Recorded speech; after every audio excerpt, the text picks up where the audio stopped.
I remember the moment my world tilted completely off its axis. The email arrived that morning, curt and impossible to ignore. Please report to the conference room immediately. My stomach tightened, a low thrum of anxiety mingling with confusion. I had no idea what awaited me, only that every fiber of my being sensed that something had gone wrong. When I entered the room, the air was thick with anticipation. Colleagues turned their heads, whispers weaving through the crowd like electricity. And then he appeared, my husband, my CEO, the man whose approval I had spent years chasing. His eyes didn't soften, they pierced. "Everyone, please sit," he said, voice calm yet edged with authority. I sat, rigid, feeling exposed. The words came next like a punch I hadn't seen coming. "Effective immediately. You are suspended from all duties. Your performance and judgment have failed the company and me." The murmurs rose. Uncomfortable yet energized by the spectacle, I froze. My mind scrambling for clarity. Failed me? How could he say that in front of everyone? My heart pounded as I tried to locate a thread of reason, anything that could explain this public degradation. My colleagues' eyes lingered on me with curiosity, some shock, some barely concealed judgment. I could feel the heat crawling up my neck, the prickling sensation of every gaze slicing through me. Humiliation sank into my bones. Anger flared alongside disbelief. This isn't just about my work. This is personal. The sting of betrayal cut deeper than the formal words could ever reach. I remembered all the times I had worked late nights, handled crises he ignored, sacrificed my own ambitions to support his vision, everything rendered invisible in that instant. My body trembled slightly, not with fear, but with the simmering intensity of suppressed rage. He continued, oblivious or uncaring, laying out what he called evidence of my inadequacy. Each accusation, measured and deliberate, chipped away at the composure I had spent years cultivating. Do they really believe this? I wondered, glancing around the room. Some faces betrayed sympathy. Others reflected a silent assessment, the way people do when trying to discern gossip from truth. The final blow came when he leaned back, a small, satisfied smile playing across his lips. "This is necessary for the company's health," he said. "We cannot tolerate mistakes like yours." The weight of finality settled over me. No discussion, no private conversation, just the performance of my disgrace, played out for the entire office. As I stood, I felt a strange clarity slicing through the shock. My shoulders squared, my chin lifted. I walked out of the room with measured steps, each one heavy yet purposeful, refusing to give him the satisfaction of seeing me crumble completely. Whispered speculations followed, a trail of murmurs and uneasy glances, but I held my head high. Beneath the surface, my anger burned, and with it, the first embers of determination took hold. That day, I understood one undeniable truth. The world I had trusted to respect me had been fractured by the man I loved, and somewhere deep inside, I promised myself that humiliation would not be my legacy. When I closed the door behind me that evening, the office noises faded, leaving only the hum of silence that pressed against my temples. The walls of our home, once a sanctuary, now felt like a cage, echoing the sting of public humiliation. I sank into the couch, letting my head fall into my hands, and for the first time in hours, allowed myself to feel the rawness of what had just happened. The betrayal wasn't just professional, it was personal. The man I trusted, who shared my life and my home, had turned an office meeting into a stage for my disgrace. As I sat there, memories began to surface, unbidden yet sharp. I remembered the nights I stayed late to correct errors he ignored, the endless hours I spent managing crises he barely acknowledged, and the moments I had compromised my own dreams to support his ambitions. There were countless times I had quietly picked up the pieces he left behind, smoothed over conflicts, and offered solutions he took for granted. Each recollection stung, not just with frustration, but with the painful realization that my contributions had been invisible, undervalued, and now weaponized against me. But amidst the hurt, a quiet clarity began to form. The shame he tried to impose could not define me. I had skills, knowledge, and networks he either underestimated or assumed I would never leverage. I thought of the allies I had cultivated over the years, mentors, colleagues, and experts who respected my vision and understood my value. My mind raced with possibilities. Each setback I had endured, could now be reframed, repurposed, and redirected into power. I began to map out my strategy in fragments: subtle moves, legal and financial leverage, quiet conversations with trusted contacts. Every detail I recalled, every slight he had inflicted, became fuel, anger tempered into focus. I understood the dynamics at play: the arrogance, the overconfidence, the belief that I would remain docile and defeated. That belief would be his undoing. By the time night deepened, my resolve had solidified. I would not act rashly, but neither would I remain a victim. My humiliation had planted the first seeds of something far more potent, a carefully orchestrated plan that would ensure I reclaimed what was mine, exposed the injustices, and proved, once and for all, that underestimating me had been his gravest mistake. No one in the office or at home, for that matter, had any idea of the quiet foundation I had laid beneath the surface of our lives, while everyone assumed I was simply the supportive wife, the one behind the scenes. I had spent years quietly securing a minority stake in the company. Every decision I made, every project I managed, had not only strengthened my professional reputation, but also incrementally built a position of ownership that my husband arrogantly believed was negligible.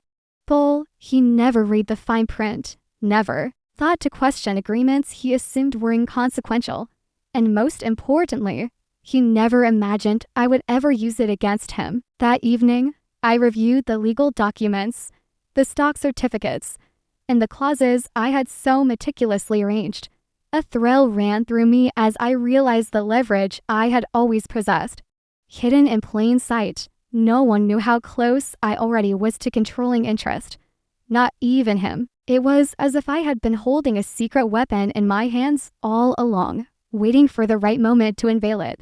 I picked up my phone and began reaching out to trusted advisors and legal experts, people I had cultivated relationships with over the years, quietly building credibility and loyalty. Each call, each whispered consultation, felt like I was constructing a chessboard where every piece was already in motion. I discussed strategies, loopholes, and contingencies, all while keeping my husband blissfully unaware of the storm brewing just beyond his side. His underestimation of me was intoxicating. It created a sense of FOMO among the few who knew, and knowledge that I was quietly orchestrating a turnaround that would shock everyone. Status tension fueled my focus. He had always flaunted power, wealth, and authority, assuming that his position was unassailable. But I knew better. Power, when combined with strategy and patience, could be far more devastating than brute dominance. Every step I took, every connection I leveraged, built toward a moment where the world he had carefully curated would tilt and I would be standing at the center, in control. By the end of the night, a clear plan had begun to crystallize in my mind. I wasn't powerless, far from it. In fact, I was stronger than he could possibly imagine, equipped with allies, resources, and legal weight that would allow me to reshape everything he thought he owned. For the first time since that humiliating meeting, I smiled quietly to myself. The scales were beginning to shift. The first taste of real control hit me quietly, almost imperceptibly, but it sent a jolt through the entire company. I knew he would never see it coming. How could he? He still believed I was sidelined, demoted, humiliated, and helpless. But with a few carefully calculated moves, I froze a key account, one that accounted for a significant portion of revenue, and halted a major project he relied on to impress investors. My fingers hovered over the keyboard, the adrenaline mingling with nerves, as I executed the actions I had planned for weeks. In that instant, the office and the company's rhythm shifted without a single announcement, without any dramatic showdown. Within hours, murmurs began to ripple through the team. Colleagues whispered to each other, glancing my way with curiosity, some admiration, some awe. The tension in the air was electric, and I could sense their recalibration suddenly. I was no longer just the suspended spouse or the background figure. I was the one making moves, unseen yet potent. The thrill of power, subtle but undeniable, surged through me. It wasn't arrogance that fueled me. It was the satisfaction of proving competence where none had been credited. Meanwhile, my husband remained oblivious, striding into the office that morning, confident in his absolute authority. I imagined his face when he discovered the project delay, the frozen account, the hiccups he couldn't immediately explain. The idea of him scrambling, even briefly, sent a quiet shiver of triumph down my spine. This was cleverness over brute force, patience over panic, and the first evidence that I could challenge the dominance he thought unshakable. I allowed myself a private smile, but I didn't celebrate too loudly. Each small victory had to be strategic, precise, and controlled. I felt cautious satisfaction. I was testing waters, measuring reactions, gauging loyalty and perception. The balance had begun to shift, and with every quiet ripple I sent through the company, the momentum slowly edged toward me. That day marked more than just an operational win. It was the first clear sign that my underestimated presence could disrupt the empire he believed unassailable. I started reaching out to people who had always seen my value, even when my husband and others had overlooked it. Former employees I had mentored, quiet advisors who respected my judgment, and financial experts who had once warned me about vulnerabilities in the company all became part of a network I was quietly rebuilding. Each conversation was careful, measured, a combination of subtle persuasion and reminders of mutual loyalty. I didn't need to shout or threaten. My credibility alone spoke volumes. As I listened to them, offered reassurance, and confirmed their support, a sense of power began to swell inside me. I was no longer alone, and that knowledge was intoxicating. Flashbacks reminded me why these connections were so valuable. I remembered staying late nights to train young analysts, guiding them through complex projects, and providing mentorship that was never acknowledged in boardrooms. I remembered investing personal time and resources to stabilize financial initiatives he took credit for. All of it had been quietly cataloged in the minds of people who truly understood my competence. Now, their recognition and loyalty were tools I could finally leverage. The contrast between my husband's arrogance and my understated competence had never been more apparent. He strutted through the office, smug and oblivious, assuming he was untouchable. Meanwhile, I was weaving a web of support, a coalition that would strengthen my influence at every turn. The tension was exhilarating, the quiet thrill of knowing the storm was forming, and yet, he remained blind to it. I could feel the subtle shifts in the atmosphere as colleagues noticed me in conversations, listening more intently, nodding when I spoke, asking for my opinion. My influence was becoming tangible. Each alliance strengthened my position, and each secret planning session with trusted advisors laid the groundwork for moves my husband would never anticipate. Patience, strategy, and loyal allies were now my weapons. By the time evening came, I felt a rare clarity and confidence. I wasn't just reacting to humiliation anymore. I was preparing the stage for a complete reversal. The storm was forming silently, methodically, and every ally I had quietly gathered ensured that when it struck, it would be impossible to ignore.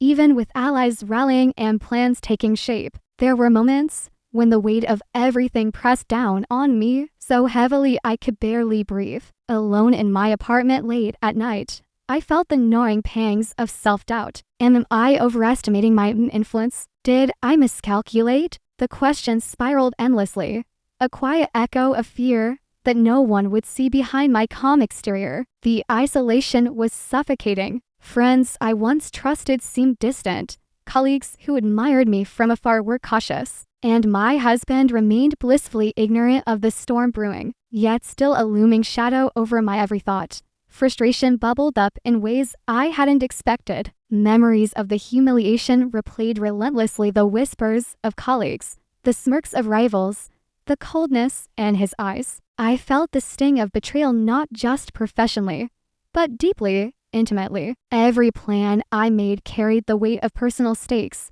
my dignity, my reputation, and the truth of what I had sacrificed for years. Was it all enough to tip the scales? I questioned myself in whispers, then in silent, desperate declarations of resolve. Loneliness was another burden. There was no one I could openly share the entire truth with.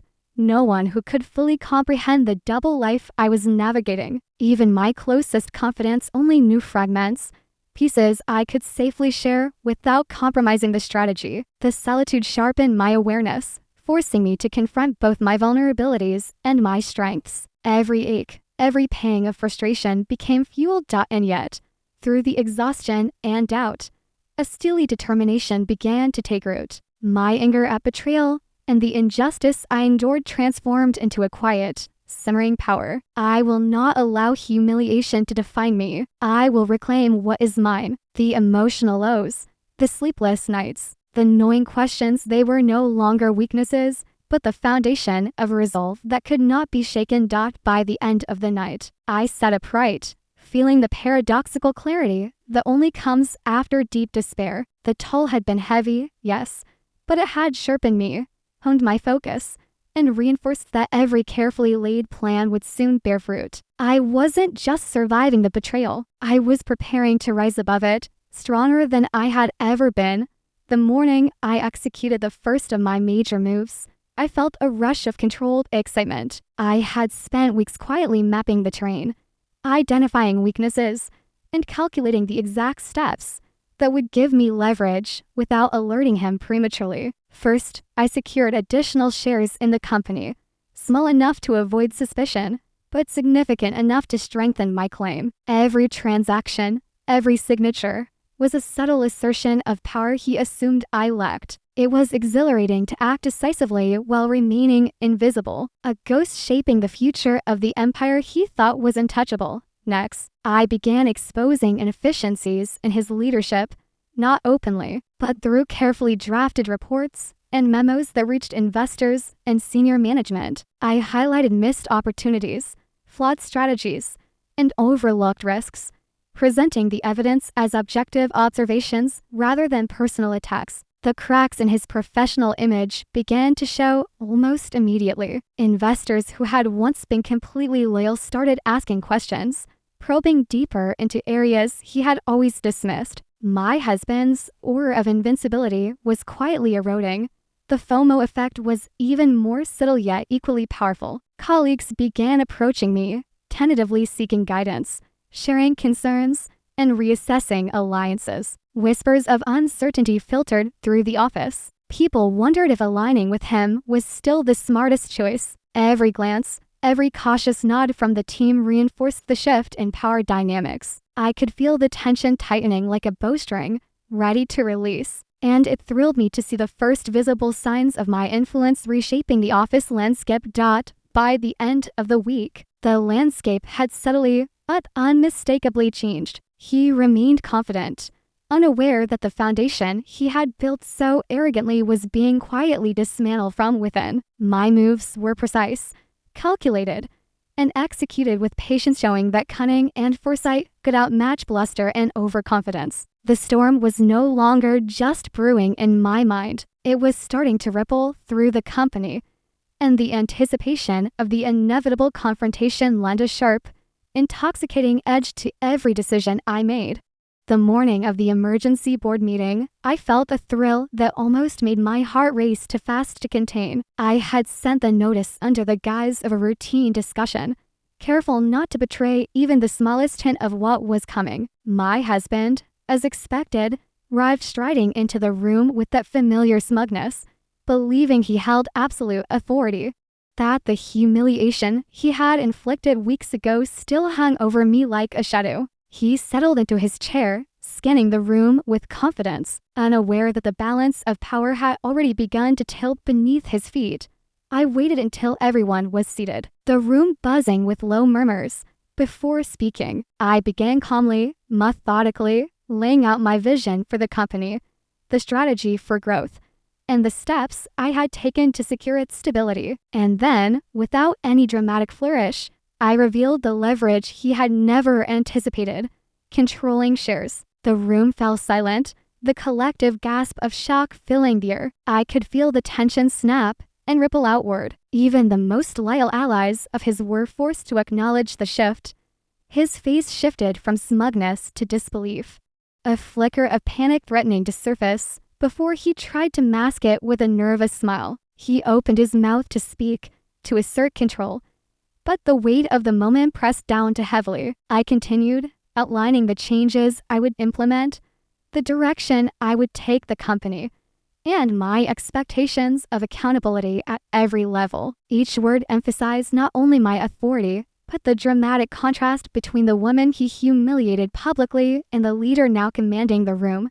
The suspense was electric. Colleagues exchanged glances, some incredulous, others quietly impressed. I saw questions forming in my husband's eyes, the realization dawning that the empire he had assumed untouchable was now in my hands. The humiliation he had inflicted on me now felt mirrored in the sharp, undeniable authority radiating from my presence. The psychological reversal was complete. The powerless, suspended spouse had become the dominant force, and the public, unmistakable display left no room for denial or argument.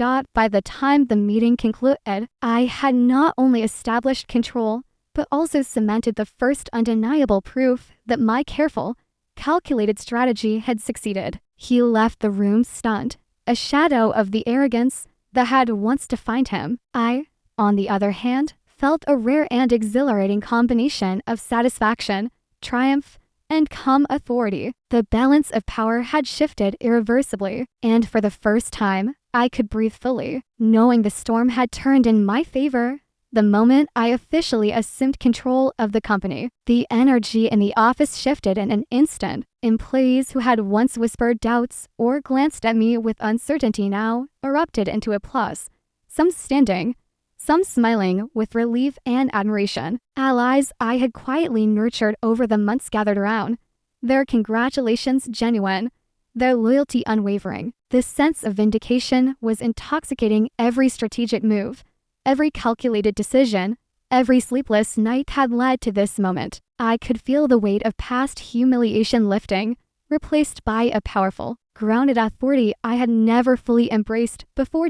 My husband stood frozen, eyes wide with disbelief, his carefully curated confidence stripped away in front of the very people he had once commanded effortlessly. He opened his mouth, perhaps to protest or assert dominance, but no words came. His shock mirrored the satisfaction I felt, the poetic symmetry of his defeated quiet, yet deeply satisfying, triumph. I allowed a measured smile to cross my lips, not out of cruelty, but as a signal of the power and control I had regained. I addressed the gathered staff with composure and clarity, my voice steady, each word deliberate. I spoke of fairness, competence, and the importance of respecting dedication and talent. I acknowledged the contributions of every loyal employee while subtly affirming that manipulation, arrogance, and underestimation would no longer dictate the company's direction. The room listened intently, the weight of my authority undeniable. Every sentence reinforced the contrast between the woman who had been humiliated and the leader who now commanded respect, loyalty, and attention, the applause and nods, the shared smiles of allies, and the stunned silence of my husband mark a turning point not just for the company, but for me personally. Karma had been delivered, not in a petty act, but through strategy, patience, and competence. I felt empowered, vindicated, and resolute, knowing that my authority was now firmly rooted in action and capability rather than inherited or assumed power. For the first time, the satisfaction of justice was complete, resonating in every corner of the office and within me. Alone in my office that evening, after the final meetings had ended and the staff had dispersed, I allowed myself to finally breathe. The echoes of applause, the congratulatory smiles, and the stunned silence of my husband lingered in my mind like a symphony of validation. I sank into my chair, letting the weight of the day settle over me. The journey to this point had been exhausting, emotionally grueling, and at times painfully isolating. But it had also forged a version of myself I had never fully known. I was no longer the woman humiliated in a public meeting, the spouse dismissed and underestimated. I was a leader, a strategist, and someone whose voice carried undeniable power. As I reflected, memories surfaced: late nights spent correcting his mistakes, countless sacrifices, the small victories that had gone unnoticed, and the relentless humiliation he had inflicted. Each recollection contrasted sharply with the present. The office now responded to me. My decisions mattered, and my authority was acknowledged. The disparity between then and now was staggering. What had once been a source of shame now fueled pride. My failures, my setbacks, my loneliness all had been necessary steps toward this triumph. I thought about what I had gained beyond control of the company: confidence, clarity, and the knowledge that I could withstand betrayal and emerge stronger. And yet, I also acknowledged what I had lost: trust, the illusion of partnership, and the warmth of a relationship that had been corrupted by arrogance and pride. The bittersweet nature of the victory weighed on me, but it was tempered by the undeniable satisfaction of justice fulfilled. In the quiet of that moment, I felt catharsis ripple through me. The humiliation, the doubt, the sleepless nights that were no longer burdens, but proof of resilience. I realized that the true victory was not only in reclaiming what was mine, but in discovering my own strength, independence, and capacity to rise when the world had tried to break me. The emotional satisfaction was profound, leaving me both reflective and empowered, ready to face the future on my own terms. Sitting in the quiet of my home that evening, I let the events of the past weeks wash over me. The echoes of confrontation, strategy, and ultimate triumph still lingered, but beneath the exhilaration was a quieter, more complex current: an ache for what had been lost. Relationships I had once cherished lay fractured, trust that had been taken for granted now irreparably damaged. My husband, once a partner and companion, was no longer part of the life I envisioned for myself, and the realization carried a pang of sorrow. Yet, even as I acknowledged these losses, I felt a profound sense of empowerment. The balance had shifted, and for the first time, my strength was fully mine. Unmediated and undeniable, I reflected on the journey from humiliation to authority, from doubt to clarity. Every setback, every whispered insult, and every moment of isolation had contributed to a resilience I hadn't realized I possessed. I had learned to navigate betrayal with strategic precision, to convert frustration into action, and to recognize that power could be exercised thoughtfully and decisively. The contrast between who I had been ashamed, sidelined, underestimated, and who I had become was stark, a testament to the quiet power of perseverance and intellect. Bittersweetness remained, of course. There was a void where loyalty and love had once existed, and some nights, that absence felt sharper than any victory. But the clarity of my position, the recognition of my own worth, and the satisfaction of finally achieving justice softened the ache. I realized that empowerment did not mean erasing loss, but embracing it as part of the journey towards self-realization. By the end of that evening, I felt a release I had never experienced before. Justice had been served, competence recognized, and my authority established. Yet, the emotional complexity of the journey, the sorrow, the triumph, the reflection remained intact, leaving me whole, contemplative, and fiercely confident. In that duality, I found the true reward: vindication tempered with wisdom, resilience balanced by compassion for myself, and a readiness to step forward, unshaken, into whatever came next. Weeks after taking control, the rhythm of the company had settled, but the whispers of my influence continued to ripple outward. I walked through the office one morning, observing the subtle changes. Decisions now deferred to me, employees consulting before even approaching him, and a sense of respect mingled with caution in every interaction. It was almost amusing to watch the remnants of his arrogance collide with the quiet authority I now wielded. And yet, the power I held was only the beginning. This was just the first chapter of a much larger story. Late at night, I would reflect on the opportunities lying just beyond the walls of the office: investments, partnerships, and ventures that I had long studied from the sidelines now beckoned with potential. My influence was no longer confined to the company. It extended into social circles, financial networks, and the very industries he had assumed untouchable. I could feel the anticipation building in my mind. The sense of FOMO, almost tangible. Others would soon realize that my reach, patience, and strategy were forces to be reckoned with. The contrast between the woman who had once been publicly humiliated and the one now shaping decisions far beyond anyone's expectations was stark. I was no longer reactive. I was proactive, a force quietly reshaping her world. My husband, still reeling from the public defeat, had no idea that this was only the beginning. The subtle thrill of potential, the awareness of unseen opportunities, filled me with a sense of quiet exhilaration.